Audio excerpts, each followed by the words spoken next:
Bayonet School by Ludwig Bemelmans. The Army needs officers very badly, and a general order has been issued from Washington to the effect that each post can send one out of a given number of enlisted men to officers' training camp. A board of officers here gave me a very kind examination. I also passed the physical test, all through my good friend, the young priest. And then I received transportation and orders to report to the command at the officers' training school at Camp Gordon, which is near Atlanta, Georgia. Here blows a different wind. The day is cut up into minutes, and from the early morning to the hour of retreat, almost every step is counted. It is almost German. In a short period, they must make officers out of civilians and get as much West Point training into them as possible. To every 8 men, a young officer is assigned. He is like a governess, but a strict one. He has a little book with the names of his men in it. We are called candidates, and he watches us all day. These men, who are second lieutenants, are somewhat arrogant, and the only consolidation is that in a short while we can hand it on to the next group. Demerits are called skins. A button undone, a book on the shelf over the bed out of alignment, a shoe under the bed not laced up, even without the foot in it, or looking down when marching at attention to the faraway drill grounds. Any of these things means a skin. 60 of them is the limit during the training. One more, and the benzine board, as they call the faculty, takes prompt action and throws the candidate back into a sergeant's uniform. I get by and go to the bayonet school. A berth here is very much envied because we can wear spurs, although we have no horses. Not much happens that is funny because the work is very exacting, leaving no time for jokes. I have gained weight, feel wonderful, and my only sorrow is that when I drill, the men, they sometimes have to laugh. I can shout, "At ease!" so it flies across a whole battalion, clear and right. We have practiced this in the woods, shouting commands for days, but I have great trouble with the words. "Attention!" is all right, but "Forward march!" is bad. Our major is a compact man. He has hardly a neck and is very energetic. They say he was a ribbon salesman before the war. He doesn't know much about soldiering except that he has enduring drive, and he thinks that to ride a horse well means to ride fast. I see him always galloping. He gives frequent pep speeches, and they have introduced a system of making men mad that is childish. Every candidate has to accompany the execution of a command with a grunt. Port arms. At ease. I think it does nothing to improve drilling. This ribbon salesman major has another wrong idea. In the evening, when we march the men back from the bayonet field, he sits on his horse, takes the salute, and, as the companies pass, praises those who have the most broken bayonets. It is to him an indication of good work. But bayonets are easily broken. I have shown my men how. When charging the dummy, just press the butt to the side. The leverage will snap the bayonet right off in the center. I could march home without a single blade intact, but I don't carry it that far. The major is nice, and when not in the saddle, or on the drill grounds, one can talk to him. I have observed how easy it is for men in the service here to acquire the spirit of the military. The young men from colleges absorb it quickly. There is a captain here who is very young and out of Georgia Tech. For a short while, he is every bit as arrogant as a German lieutenant. Bearing voice, vanity, and all. The major addressed the bayonet school. He said, with his face purple, "When you see a German, you are looking at the worst so-and-so that God has created." And he spoke long and bitterly that way. Afterwards he turned to me out of the side of his mouth and said, "You know I have to do this. This is war." He did another surprising thing. We have long latrines with many seats in a row. And there is, in our barracks, a young man who, because he has an uncle who is a senator, manages to get leave to go to Atlanta when no one else can go or will, because there is so much to study. In consequence of this leave, he was behind in his work, and of course the benzine board would have flunked him even with the senator uncle behind him. They do not fool. Well, this candidate went to the latrine and sat there with his drill regulations in one hand and the gun in the other, which he polished at the same time while studying in the book.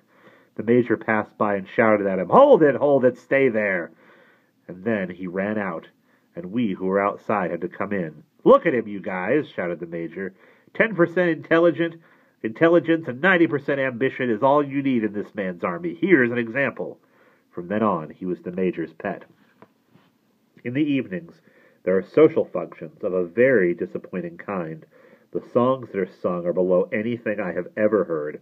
One is so embarrassing that in the beginning the men only sang it with half voices. Now they blare it out because they no longer think about the words. It goes, "I want the bars, just like the bars that my lieutenant wears. They are the bars, the only bars," and so on. It refers to getting a commission as a second lieutenant who wears little gold bars on his shoulders. We eat many chocolate bars, and at noon drink a colored liquid called Coca-Cola. In the beginning I hated this drink, but it was the only thing at the stand, and I was very thirsty from the sun and the exertion of bayonet drilling. Now it must be drunken. I long for it, and afterwards sit down in a very fine restful ease. The food is good, the barracks crude but airy. The landscape is not remarkable, but the climate is. In the morning, when we march out, it is so cold that the men's fingers get numb, and at the hall some drop their guns because of this. At noon it is oppressively hot. There are Negro labor battalions here, and I have much pleasure watching the colored men that are on guard. They creep along with bent knees as if held up by invisible strings, and they have found out how to carry their guns so that they float without effort over the shoulder. The gun lies on its side, the balance is worked out so that a little more weight is in back than in front, and thus the butt holds up the hand. This hand is long, and the last joints of the fingers are pasted to the end of the gun. Their eyes are open but asleep. I am always afraid they will fall or walk into a tree. And the most wonderful performance is when they change the gun from one shoulder to the other. They hate to do this and go through the right motions, but like in a dream. I am so fond of Negroes because I have never seen one until I came to America, and they are therefore rare and interesting.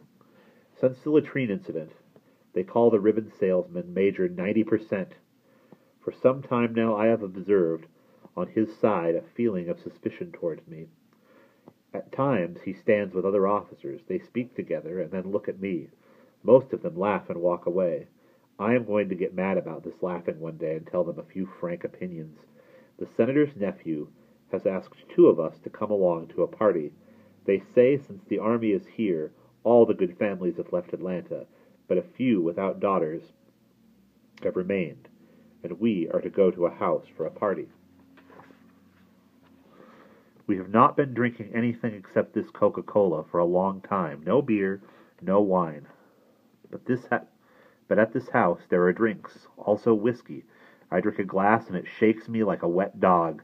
But the other two are drinking it. They are more at home with this strong beverage. Branwyn, who has been with me mostly on the bayonet field, is soon wobbly, and he says to me, "You're my pal." But later on he comes again and says, "You're my pal, but I'm not your pal. Oh no, I'm not your pal." And also, "You're going with me, but I'm not going with you." And again, when I ask him why, he says, "You're my pal, but I'm not your pal." Finally, he takes his glass and bangs it on the table, breaks it, and says, "Because you're a German spy." The senator's nephew, who could drink more because he is always going out, told him to shut up. We went home, and I heard for the first time there was a rumor that I was a spy, but that everybody laughed at that. I was very angry and went to the major and told him that, after all, the Germans weren't that stupid. He was sorry, and everything seems all right again. Today, a colonel from headquarters sent for me. He invited me to sit down and spoke of many things, but nothing of the army. He gave me a cigarette, and then out of the blue sky asked me to tell him the story of the elephant cutlet. I had told this story only to Beardsley and the young priest. This officer knows Beardsley from the university, and how he heard the story is very interesting. Somebody in New York informed the police that I was a German spy. The police not knowing me, informed the Army. The Army turned the information over to the Intelligence Department in Washington. Beardsley, who had transferred to that branch of the service in Paris. Beardsley had transferred to that branch of the service in Paris. Checking up, the Army was very thorough and, among other things, got in communication with Beardsley. His correspondence came to Camp Gordon with the rest. The officer here wrote Beardsley, and Beardsley answered and wrote him to have me tell the story of the elephant cutlet. Again, I love America because it's wonderful that in a great war like this, such nonsense can go in on looking for a spy. I told him the story, and since then have had to tell it to so many people that I am tired of it. It's about two men in Vienna who wanted to open a restaurant. The elephant cutlet. Once upon a time, there were two men in Vienna who wanted to open a restaurant. One was a dentist who was tired of fixing teeth and always wanted to own a restaurant, and the other, a famous cook by the name of Suppan. The dentist was, however, a little afraid. There are, he says, already too many restaurants in Vienna. Restaurants of every kind: Viennese, French, Italian, Chinese, American, Chinese, Portuguese, Armenian, dietary, vegetarian, Jewish, wine, and beer restaurants. In short, all sorts of restaurants. But the chef had an idea. There is one kind of restaurant Vienna has not, he said. What kind? Said the dentist. A restaurant such as has never existed before. A restaurant